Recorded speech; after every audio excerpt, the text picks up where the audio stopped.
Yo, today we're talking about the Titan Gaming Chair by SecretLab. Now, I've had mine for over 2 years, so I thought I could share my experiences with you instead of an on-the-surface first impression review.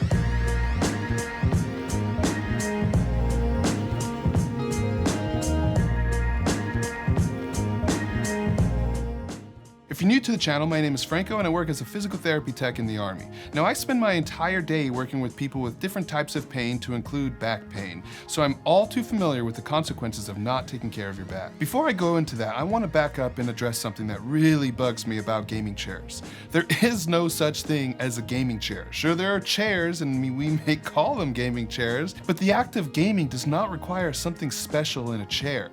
Sure, we may use these while we game, but we use them to do all sorts of other things as well. They don't call them internet browsing chairs or Photoshop chairs. Seems like there's either gaming chairs or office chairs, and people are very opinionated on which one is better for you. But the truth is, both of them are designed to keep you comfortable while sitting in them for extended periods of time, regardless of what you're doing in them. So what is a gaming chair? It's just marketing. If I say gaming chair, a very specific type of chair pops into your mind most likely. And to be clear, I don't really find anything wrong with that. If you like the look of a gaming chair, then cool, buy one. But buy the one that's right for you. There isn't one style of chair that's suitable for everybody, and gaming chairs don't inherently make you better at gaming. So just get the chair that's right for you and what you plan to do with it. So then, what chair is right for you? That's a harder question to answer. So today, I'm just gonna give you my experience with the Titan by SecretLab, and we'll find out if it's right for you or not. Like I said, I bought this chair over 2 years ago. I bought it in February of 2018, and it is currently May 2020. Now, I've used this chair just about every day since I bought it, and there are definitely things I like about it, but also things I don't like about it. There are also things that are not really pros or cons, but worth mentioning. I'll also share my final thoughts on whether or not I think you should buy this chair. Now, before we start, I did mention that this chair is from 2018 and it's an older model than what they sell now. They've updated the chair with a new 2020 model that has different materials and different features. But I still think it's important to share my experience because it speaks to the reliability of them as a company and the quality of their product. Also, if you're looking to buy a chair like this, but you didn't want to spend that much money or you can't spend that much money, used is always an option. And my experiences might dictate whether or not you want to buy this chair used. So then what do I like about this chair? A lot, actually. SecretLab offers 3 different sizes of chairs of this style. I have the middle size, which is meant for people who are 5'9" to 6'7" and weigh under 290 pounds. The smaller one is called the Omega, and the larger one is called the Titan XL, mine being called the Titan. Now, I think that at $399, this is an expensive chair, but I would actually put it in the middle ground of chairs that you can buy, because there are chairs that are much cheaper, but there are also chairs that are much more expensive. Unfortunately, I haven't tried these other options, so I can't really compare them to those. My chair is the PU leather version, which is polyurethane or fake leather. They also sell a cloth version and a leather version, but both of those are more expensive. The chair is firm, but whether or not that's a good or bad thing is kind of personal preference. Personally, I really like the firmness. I mentioned earlier that this chair is for larger people, and the firmness is meant to support people of that size. When I sit in it, I think it's comfortable, but when my wife sits in it, she thinks it's too firm. You want a chair that's comfortable to sit in, but you don't want it to be so soft that your body sinks into it and you can't keep your spine neutral even if you tried. I do not get back pain when I sit in this chair, and I am someone who has had chronic back pain in the past. That's actually what led me to physical therapy in the first place.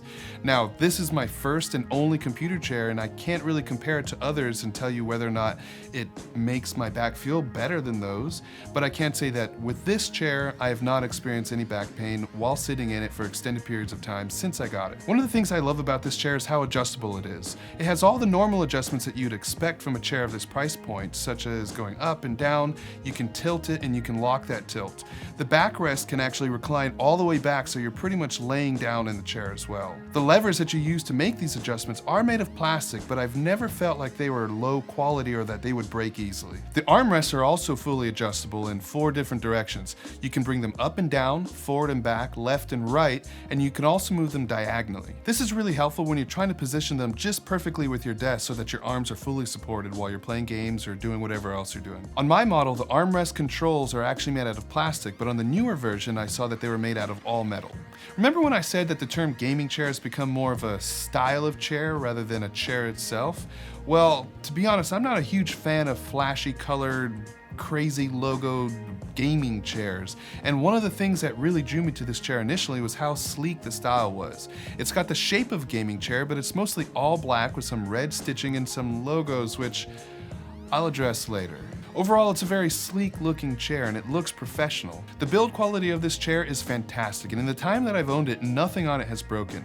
And if it did, I have a 5-year warranty on it. If you share a photo of the chair on social media, which I think that's weird, but it extends your warranty by 2 years to make it 5.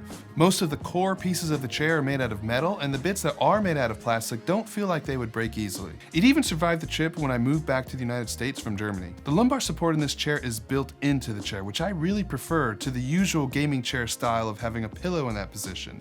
In fact, the SecretLab Omega chair, the smaller version, that also uses a pillow in the lumbar area. I don't like the idea of having an extra piece to my chair just to get support that it should have already. Also, with the pillow, you can adjust that, whereas this is fully adjustable. If you want more, if you want less, you can do it however you like. Because of the size of the chair and the spacing of the armrest, the chair accommodates a lot of different sitting styles. I frequently sit with my legs crossed or with one leg tucked under the other. That's a lot to like about a chair, but it's not all positive. There are definitely things that I dislike about the chair as well. First off, the logos. The logos are everywhere, and the huge T in the center of the chair is a bit tacky in my opinion. I wish that I had the option of the all black version when I ordered mine. Since I bought mine, they added all sorts of color options and also branded chairs. They have different things like the Batman logo and game logos, esport teams, different musicians, and meanwhile I'm stuck with this giant golden T and the word Titan on the back and some questionable typography. Like I mentioned before, the chair is polyurethane leather, which looks really nice, but it does not breathe. Like at all. If you've already watched that Gamer Goo video that I made, then you know that I'm not an excessive sweater, but when I sit in this chair, I sweat a lot. Actually, that's not a fair thing to say, because when I'm doing normal things like browsing the internet or working on a video or playing a game casually, I don't really sweat that much, but I stream. Did I mention that I stream Mondays, Wednesdays, Fridays usually over at Twitch, where you can follow me and talk about different stuff, or, you know, I'm just saying. But yeah, when I stream, I have a ton of lights on in the room, my computer's running hot, it gets warm in here. I don't have AC in this room either, and I have to stream with the windows closed, otherwise everyone can hear everything that's outside that window. And when I'm doing that, my lower back and everything else down there gets so hot, I hate it. Also on their website, they mentioned sweating on the chair will harm the PU leather's properties, as if I could control not sweating on it. The chair doesn't breathe at all. Maybe they just mean that they want you to wipe it down if excessive sweat gets on it, but it'd be a lot of wiping. I also want to mention that they recommend against bare skin contact with the PU leather because the oils in your skin apparently affect it negatively. So if you like to game without your shirt on, or if you frequently sit in your chair naked, I don't know what you're doing. I'm not here to judge you, but the information's there. The last thing that I didn't like about this chair was the neck pillow. Now, I do think it's comfortable, I do think it looks nice, but just like I mentioned before, I don't think that you should need an extra thing on your chair to make it perform like it's supposed to. I wish that there was some sort of head support without the need of an extra pillow. They have updated this pillow since I got mine, and now it's memory foam with some cooling gel in it. I also noticed some damage on the rubber that keeps the pillow in place on the chair. I don't know if this part of the design has been improved since I bought mine, but it is worth mentioning. Those are my main complaints after using this chair for the last 2 years. Now, I think those are pretty minimal, and I do enjoy using this chair every day. But there are some other observations that I've made that I don't see as pros or cons, but you may disagree, and I want you to be aware of them. These chairs require some maintenance to keep that faux leather looking nice and new, and I didn't do that. My chair has some very noticeable wear and tear on the front edge of the chair, and the reason I didn't list that as a con is because it may be my fault. Like I mentioned earlier, I like to sit with my leg underneath the other leg, or sometimes cross-legged, and I think the extra friction of my leg sliding there on that piece of the chair might have had something to do with the leather peeling back a little bit. They also sell this leather conditioning spray or foam, or I don't know, because I never bought it and I never used it either. I will say that it just looks like the leather has started peeling back. There doesn't seem to be any damage to the stitching, and no part of the inside of the chair has come out ever. Maybe it's my fault, maybe maybe it's because I sit weird, or maybe because I didn't use that conditioner, or maybe the surface is just weak at the seams. I don't really know, so I can't fully put the blame on the company itself. Now, I also want to say that when I got this chair, I babied the hell out of it. It was an expensive chair and I wanted to take care of it, so I made sure that it was clean, I wiped off any scuffs on it, I made sure that there was nothing that might damage it, I kept the door closed, but all good things come to an end, and eventually my cats got a hold of it, and they scratched it. They have made claw marks, they've made scratches on it, and it makes me much sadder than I think I'm really expressing right now in this video. Anyway, I just want to say that the damage that they caused is completely unrelated to the wear and tear that I've noticed on the front side of the chair. The wheels do decently well on carpet, and apparently they've improved them since my model. The chair is also really heavy, but I suppose that shouldn't be a problem unless you plan on lifting it a lot.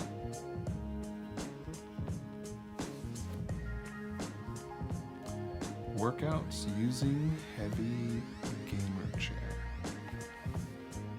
New video.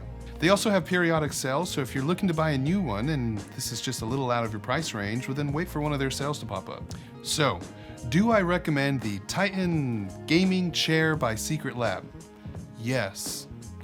Sort of. I recommend this chair for larger people who do not sweat a lot or have really good AC in their room. If you want a firmer chair that has a lot of extra space to let you sit however you'd like, well, then this chair will be perfect for you. The build quality is great and it has held up really well over the last 2 years. Now, if I were gonna buy a chair knowing what I do now after using this chair for the last 2 years, I wouldn't go with a leather chair again. I think for my use case, I would be happier with a cloth or mesh chair. But that's mostly based on my preferences and what I do in this chair. If you are a streamer and you're gonna be using this in a warm room with lots of lights on you, you're gonna sweat a lot. If you're gonna use the chair shirtless, I wouldn't recommend it either. If you have back pain and you fit into the use case of this chair, well then I think your back will thank you for the switch. In fact, if you are having back pain and you wanna learn how to deal with it, well then you should check out this video. I teach you how to do stretches and exercises at your desk in your chair. In fact, chairs are expensive, but this video is free. So, click, yeah, you can click it.